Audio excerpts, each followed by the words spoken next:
Proyectar un futuro mejor pasa por reflexionar sobre nuestro pasado y presente desde muchos puntos de vista. Así al menos lo entienden los promotores de la publicación Canariedades, textos para pensar una Canarias otra.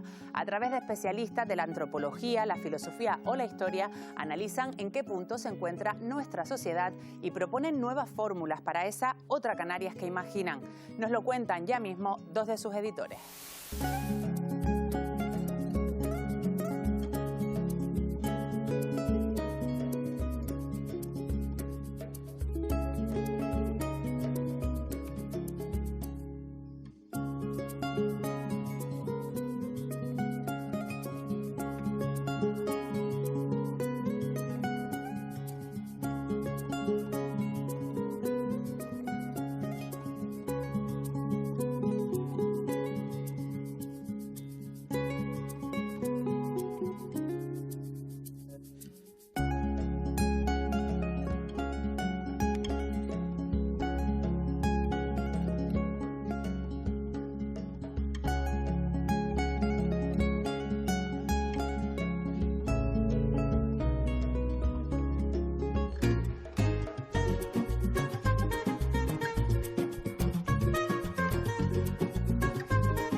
Paula Fernández Hernández, Roberto Gil Hernández, bienvenidos a Canarias Escultura. Gracias, Ana. Eres doctora en literatura, tu doctor en filosofía, y junto a Silvia Celaya Álvarez han editado este libro que se llama Canariedades, textos para pensar una Canarias otra. Vamos a empezar por ahí. ¿Necesitamos otra Canarias? Yo creo que sí, que además no es algo que se pueda decir como lo acabo de decir yo con la boca chica, sino que es cada vez más clamorosa la necesidad de encontrar nuevas formas de pensar Canarias y a partir de esas nuevas formas de articular un pensamiento sobre las islas, de transformar Canarias. Y esta es una de las posibles ideas de partida, objetivos que tiene el libro, ¿no? Habilitar un campo, un espacio en el que el pensamiento se expanda y permita concebir realidades alternativas a la que en la actualidad rige el archipiélago, porque es obvio que hay una serie de cuestiones que podríamos enumerar que están afectando en buena medida a cuál puede ser el futuro de las islas y al presente también. ¿De qué estamos hablando? Concretemos un poco. Bueno, creo que es cada vez más clamoroso el hecho de que el archipiélago se enfrenta a un presente complejo que está atravesado por múltiples problemáticas que tienen que ver sobre todo con un elemento que nos duele mucho, ¿no? Como es la gestión que se hace con el paisaje, los espacios naturales, el cambio climático y la emergencia climática. Cada vez notamos que estos efectos son más visibles y palpables. Tenemos un problema también grave con cuestiones que tienen que ver con cómo se configuran las propias identidades de género, por ejemplo, y sexuales. Tenemos también problemas graves con cuestiones que tocan el racismo. Las Islas Canarias tienen una ubicación geopolítica que es bastante relevante, en la que nos vemos sometidos al paso de personas de diferentes lugares. Existen actitudes frente a determinados colectivos, por ejemplo la gente que viene del continente al que pertenecemos, ¿no? Que no son tan amables como pudiera ser gente que viene de otros lugares. Tenemos un problema también de autopercepción y autodefinición, cómo nos concebimos como comunidad, cómo nos pensamos y nos expresamos, y esto también tiene su expresión no solo en el ámbito de la cultura, sino también en el de la política, ¿no? Que es la toma de decisiones sobre cuestiones y problemas reales, que creo que merecen ser mirados, pensados y repensados desde miradas alternativas que nos permitan enfocar estos problemas de otra manera, porque está claro que lo que hemos hecho hasta ahora no nos ha traído muy buenas soluciones. Ese sería, de alguna manera, uno de los intereses que tiene este libro, esta búsqueda, esta producción de textos en aras de construir una Canarias otra, ¿no? Y de este ejercicio participa gente como Rubén Sosa, como Daniel Barreto, como Larisa Pérez Flores, como la propia Paula y Silvia, por supuesto, como Iván Vega. La mayoría, bueno, todos los autores y autoras que están en este texto están con la mirada puesta en esta necesidad. Paula, ¿y cómo fue el proceso de edición de un libro tan complejo? Bueno, pues en primer momento hubo una selección, porque hay que seleccionar, no hay que cerrar de algún modo a las autoras y autores con sus propuestas de textos para que fuera lo más variado posible. Y desde el primer momento se optó por hacer un proceso de edición compartido entre varias personas. Entonces estuvimos Roberto, yo misma, en la primera etapa estuvo Naira Ramírez, que tuvo un papel muy activo, y luego por razones académicas y profesionales ella pues tuvo que dejar esta parte y en su lugar pues tuvimos el enorme placer de contar con el apoyo y la mirada de Silvia Celaya. Mi trabajo como editora, digamos que es deudor de un excelente trabajo previo. Ahora bien, más allá de eso, yo creo que lo que me gustaría resaltar son los diálogos, ¿no? Las conversaciones que hemos tenido entre los tres acerca de la temática en general, de esas particularidades, de esos puntos de vista. Hay discursos sobre la canariedad, sobre la identidad canaria, que se enuncian de una manera diferente, al menos de cómo habitualmente se suele tratar, ¿no? Cómo esas perspectivas están hablándonos, pero también están discutiendo entre ellas, ¿no? O sea, cómo, digamos, orquestar esa polifonía, como solemos decir en la academia, ¿no? Esa pluralidad de voces que componen la totalidad de Canariedades.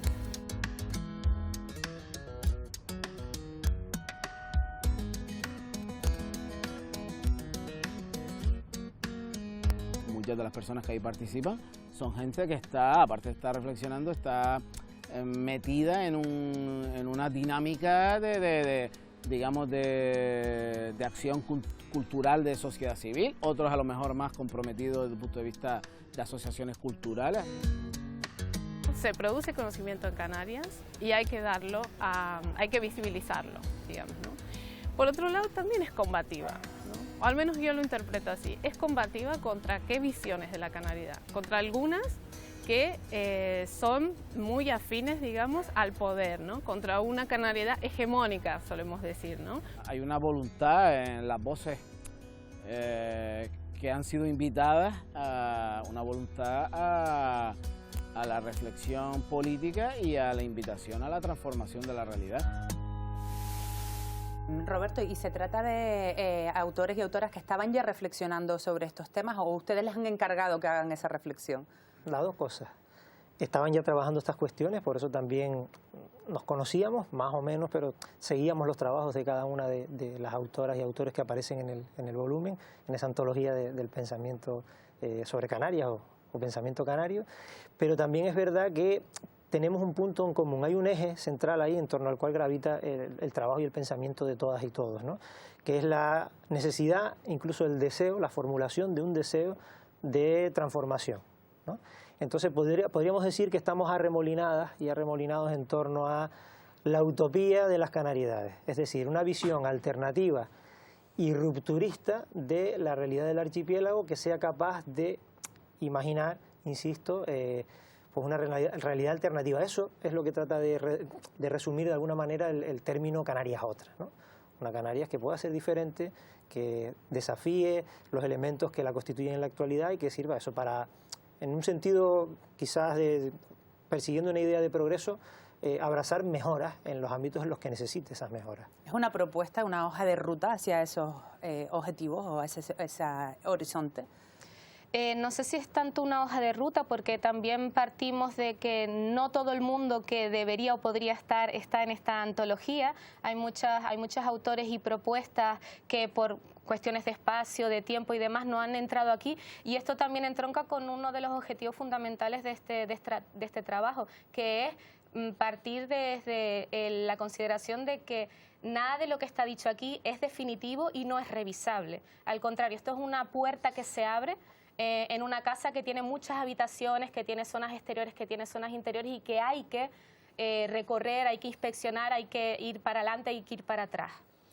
¿Faltaba un espacio en el que unir a todas esas personas para que dialogasen entre ellas? Yo creo que sí, es verdad que se han hecho esfuerzos a lo largo de los años, ¿no? Sobre todo desde el momento en el que aparece la administración autonómica y hay una serie de dictámenes, digámoslo así, para propiciar que el pensamiento producido en las islas pues tenga algunas salidas, ¿no? Y manifestaciones en formato libro u otros, ¿no? Hay muchas otras maneras de... No sé si el libro sea el que más llega, probablemente no, pero bueno, sí ha habido diversos intentos de amplificar este tipo de pensamientos, pero quizás, no sé si tú lo ves como yo, Paula, lo que no había era el esfuerzo por vertebrar un pensamiento que además tiene un punto de partida que no es el el hegemónico, por decirlo así, el más extendido, el más conocido, sino que reacciona frente a esa hegemonía, y si algo comparten, antes hablábamos de los puntos en común, si algo comparten, creo, las autoras y autores de este libro, con sus diferentes textos, es la necesidad de poner en valor lo que siempre ha sido denegado,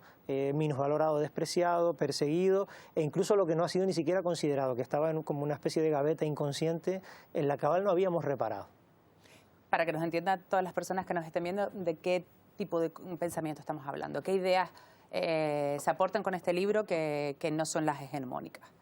Yo creo que la palabra en sí, canariedades, ya nos evoca. Yo creo que si cada persona que en su casa está viendo esto y piensa en canariedades, seguramente se le vendrá a la mente alguna cosa. Es decir, es algo que tiene una asociación muy rápida. Ahora bien, esta asociación va a cambiar muchísimo, que es, ¿no?, otro de los puntos. Yo creo que los discursos que más escuchamos, quizás en la calle, en los medios de comunicación, asocian mucho este término a cuestiones, vamos a decir, que no buscan o que no permiten articular una complejidad. Me explico. Muchas veces asociamos la canariedad al consumo de un determinado producto, y aquí es donde entra mucho el discurso publicitario. También la canariedad va asociada a lo mejor a un comportamiento, incluso a una forma de habla de la que tampoco sabemos mucho y que muchas veces ni siquiera respetamos, ¿no? Y aquí es donde Iván Vega centra su artículo en torno a la glotofobia, ¿no? Entonces, creo que las canariedades es algo que está pululando continuamente por ahí y que en determinados momentos se activa y tiene un uso. A veces tiene un uso económico de una determinada economía o para un determinado fin económico, otras veces tiene un uso político para un determinado discurso político. Entonces, creo que el esfuerzo que hicimos o que empezamos a hacer es ver estas complejidades, las diferentes capas que hay dentro de esa conversación que yo tengo, pues cuando voy al supermercado o cuando escucho en un supermercado la canariedad es esto y lo otro, ¿no? Y se acota, de repente todas las posibilidades que hay sobre qué puede ser la canariedad se restringe a lo que decía antes, a ir a un sitio, a hacer un tipo de consumo. Entonces esto, claro, esto no le hace un favor a las complejidades sociales, políticas, económicas que desplazan, en estos discursos más hegemónicos, desplazan las realidades de muchísimas personas que forman parte de la canariedad, pero que no tienen acceso o que no se visibiliza o por lo que sea a eso que se les despierta cuando escuchan la palabra canariedad. Nuestra tradición literaria, nuestro dialecto, nuestra cultura y nuestra manera de ser y estar en el mundo pasa por conocer nuestra historia y nuestra tradición. La lengua está íntimamente ligada a la construcción de la identidad canaria.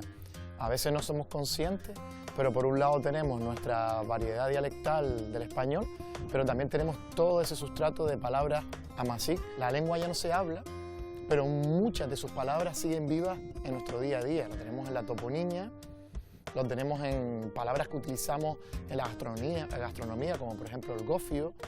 Tenemos el baifo, la tabaiba, el beletén. Canarias ha sido siempre una sociedad subalterna, dependiente de otra, y es esa otra la que instala el canon cultural, y el canon cultural, por supuesto, es el suyo, no va a ser el nuestro. Es que en realidad, al final, de lo que estamos hablando es de relaciones de poder, y esas relaciones de poder son casi siempre desiguales. Y en una relación desigual, pues quien tiene la fuerza termina imponiendo sus intereses, ¿no? Llevamos todo el rato hablando de colonialidad, y esa colonialidad tiene su expresión pues, en todos los ámbitos, el económico, pero desde luego el cultural. Ya hay varias películas que utilizan la lengua amazigh en los diálogos. Canarias puede darle una mayor proyección a ese legado y que ocupe un mayor papel en nuestra identidad. El dialecto canario no tiene por qué estar sometido a ese desprestigio y muy al contrario, nuestra variedad lingüística ha tenido un papel destacado en el desarrollo del español como idioma global. La enseñanza del español también es un negocio multimillonario, ¿no? Y ese negocio lo quiere para sí el español castellano, evidentemente. Hay un estudio de referencia, Psicología del Hombre Canario, de Manuel Alemán, cómo dialogan todas estas nuevas formas de pensar la canariedad con este texto referente. Es un texto fundamental, es uno de las autorías que citamos, sobre todo en el prólogo introductorio, ¿no? Como de las que sirven para vertebrar la propuesta misma del libro, ¿no? Manuel Alemán, además, en la línea de lo que estamos comentando, hablaba de diferentes niveles de concepción de la canariedad, ¿no? Él hablaba en singular, nosotros hemos querido hacer un pequeño matiz, ¿no?, a una obra que para nosotros es fundamental, hablando de canariedades en plural, porque entendemos, como bien decía Paula, que se trata de una realidad mucho más compleja, en muchos casos inabordable, pero eso no tiene por qué hacer que no intentemos definirla siendo conscientes de esa infinitud, ¿verdad? Entonces, una de estas concepciones es, él habla de la conciencia neblinada, ¿no? Esta conciencia neblinada, que es una bonita metáfora climatológica muy típica en las islas, remite a una especie de panza de burro que no nos deja ver pues quizás la realidad que nos rodea ni entendernos como comunidad. El desafío, en buena medida, sin que diga yo que este libro lo consigue, pero lo intentamos, es ser capaces de ver a través de esa niebla para descubrir no lo que hay detrás, sino que existen numerosas cuestiones que en torno a esa niebla permiten trazar formas de construir colectivamente. Entonces, esa canariedad a la que interpela Manuel Alemán, neblinada, se puede vencer con otro concepto que él plantea, que antes también mencionaba, que es la utopía de la canariedad, que no es otra cosa que eso, la posibilidad de pensar más allá de esas cuestiones limitantes, ¿no? Siendo conscientes de los límites, no tenerle miedo a esos límites para poder avanzar en el pensamiento y en la praxis, en la práctica también. Una cosa que me llamó la atención de este libro es que han elegido fórmulas variadas para, o sea, hay ensayos, hay estudios y también hay ficción literaria. ¿Por qué han elegido esta fórmula? Era una forma de abrazar discursos o textos que, bueno, es verdad que son fundamentalmente académicos, aunque considerando este adjetivo desde una dimensión muy amplia, porque de ningún modo se repite una especie de estructura muy cerrada, al contrario, ¿no? Cada texto yo creo que transcurre, tiene su propio camino, tiene también esa coherencia con respecto a su propuesta de contenido, y entonces estos textos de ficción, y bueno, y yo que vengo de literatura, pues tienen un valor añadido, aparte de la calidad de los mismos, ¿no? Tanto Daniasa Curbelo como Miguel Pérez Alvarado, que son ambas autoras de estos textos de inicio y de cierre, en ese abrazo, proponen, ¿no? Articulan otras posibilidades, lo cual encaja perfectamente con lo de los textos para pensar una Canarias otra, ¿no? Es muy importante, o resultaba importante, que lo académico o la investigación tuviera también esta contrapartida, ¿no? De lo ficcional o lo ficticio, perdón, dialogando también o puestos en el mismo rasero o en el mismo nivel, mejor dicho, que las investigaciones a lo mejor que sí pues tienen otro tipo de enfrentamiento hacia el mismo objeto de estudio y praxis también de la realidad y de las canariedades. En el relato En la caída pues hay una reflexión que tiene que ver con la pregunta acerca de cómo sabemos quiénes somos, ¿no? Digamos que tiene la trampa de parecer un relato histórico o historicista porque está situado en el momento de la invasión holandesa liderada por Van der Does en 1599 a la ciudad de Las Palmas, y la idea sería, mediante esa ficción, poder pensarnos hoy en una encrucijada que podría ser equiparable en algunos sentidos, ¿no? Pone de frente a una serie de personajes que 100 años después de la conquista de Gran Canaria piensan que saben claramente quiénes somos o dan por supuesto que son los descendientes de un acto de conquista y de incorporación de Canarias a Castilla, y por el hecho violento de una invasión externa se tienen que preguntar si no se están enfrentando a un espejo en el presente de algo que también tiene que ver con ellos en el pasado, aunque fuera de signo inverso. Es decir, ¿de qué violencia vengo yo cuando estoy diciendo que la violencia invasora no es legítima? Pues quizás la de mis abuelos tampoco lo fue, o la de mis inmediatamente antecesores en el cargo. Y la reflexión final del relato, el poeta, que es Cairasco de Figueroa, se ve obligado a pensar qué significa la nueva invasión, no como necesidad de reconstruir aquello que ha destrozado el invasor, sino aquello que tenemos que pensar también vinculado con lo que hicieron nuestros antepasados, ¿no? Conquistando, poseyendo y explotando las islas. No hay una conclusión clara porque la identidad es algo por construir y por lo tanto la identidad de Canarias hoy en ese sentido está abierta, aunque está obligada a pensar cuáles son los elementos que le vienen del pasado, entre otros la violencia, por supuesto, la violencia de la conquista y las violencias sucesivas que no debemos ni ignorar ni debemos atribuir a otros necesariamente. Ahí está el juego de la complejidad de la identidad, ¿no? Hablábamos antes de crear un espacio para que dialoguen todos esos pensamientos, esas canariedades. Hablábamos del libro, pero no se ha quedado solo aquí. También ha habido un curso que tiene que ver justo con esto. ¿En qué ha consistido? ¿Qué acogida ha tenido? Sí, el libro y curso están entreverados de una manera que es imposible desobviarlos, ¿no?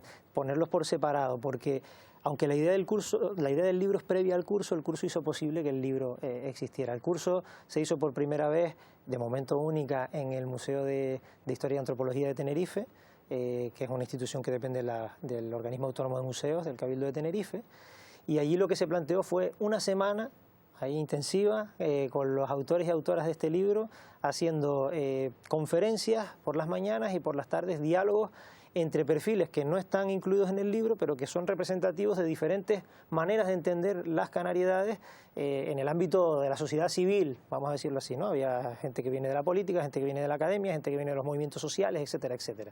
Con pensamientos además muy contrapuestos en muchas ocasiones, ¿no? Por lo que pude ver. Exactamente. La idea también era, como bien planteamos en el libro, forzar esos antagonismos para ver si en ese antagonismo hay alguna productividad que nos permita, pues eso, construir formas nuevas a partir de los rescoldos, los resquicios de ese enfrentamiento previo, ¿no? Por decirlo así.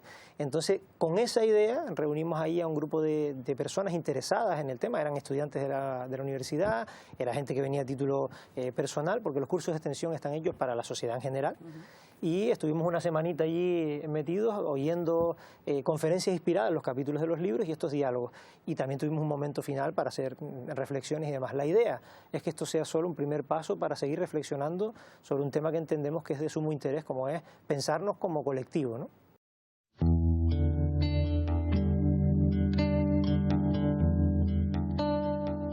Canariedades, mira, fue un curso, para mí tenía un poco la forma más de un taller, ¿no? Más bien todos tenemos un suelo en común, que son estas preguntas de base, ¿no? Que tienen que ver con cómo nos definimos, quiénes somos nosotros, qué implica ser de unas islas, qué implica ser de Canarias, quiénes somos, que yo creo que es una pregunta casi que se puede hacer en el plano filosófico o en el plano más cultural, ¿no? Como es una pregunta a la que todos nos enfrentamos de alguna manera en la vida, estudiando historia, estudiando arqueología, estudiando antropología, por supuesto, había gente hasta de pedagogía. Entonces eso ya conforma como un grupo bastante abigarrado, heterogéneo, de personas que tienen distintos intereses, pero que digo, como decía antes, parten de una base más o menos común de preguntas generales que tienen que ver con la identidad. Yo siendo profe de antropología del turismo, que tengo que estar con estudiantes que va a ser futuros gestores del ámbito turístico, ya sea desde hoteles hasta administraciones hasta públicas, ¿no? ¿Cómo están percibiendo esta gente el turismo? Es curioso porque ya la nota crítica está hasta en los mismos gestores del turismo. Ya sabemos que la superpoblación es inaceptable, que el territorio está saturado, que hay muchos coches en esta isla. Incluso las visiones más hegemónicas tienen claro que hay unos efectos que antes el mito del turismo te los echaba a un lado, ¿no? Cuando es tan evidente los efectos del turismo, la identidad se convierte, digamos, en un factor que está ahí como disponible, como que de repente se articula. No es que estuviera de antes, sino que es en esos puntos de choque donde la identidad cobra fuerza, donde prácticamente emerge, ¿no? Una cuestión de polos, ¿no? Está el guiri, al cual le vamos a echar toda la bronca, lo mismo que en otro ámbito se le hace con el migrante, o podemos decir no. Hay algo más complejo con la identidad, que es más allá de esta simple alteridad, de esta simple oposición. Y eso más complejo entre medio, de verdad es difícil, ¿no? Tiene que ver con un sistema económico, porque es efectos estructurales de todo un sistema.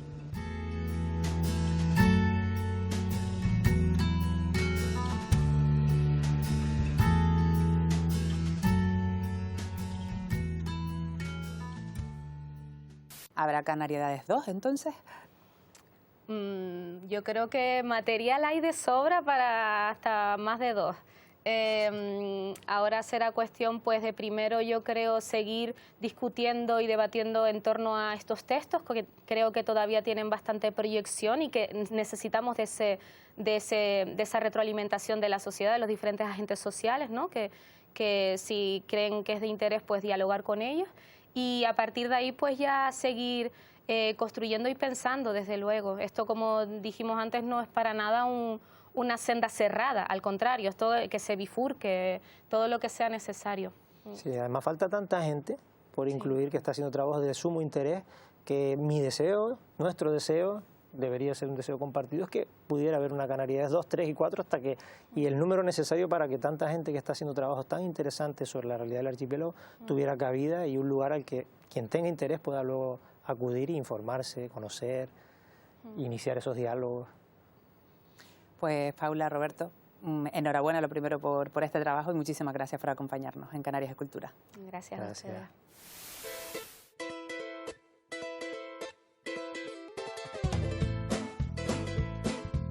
Abatatarse, aturdirse, turbarse, perder el aplomo. Es importante reflexionar sobre Canarias para no abatatarse.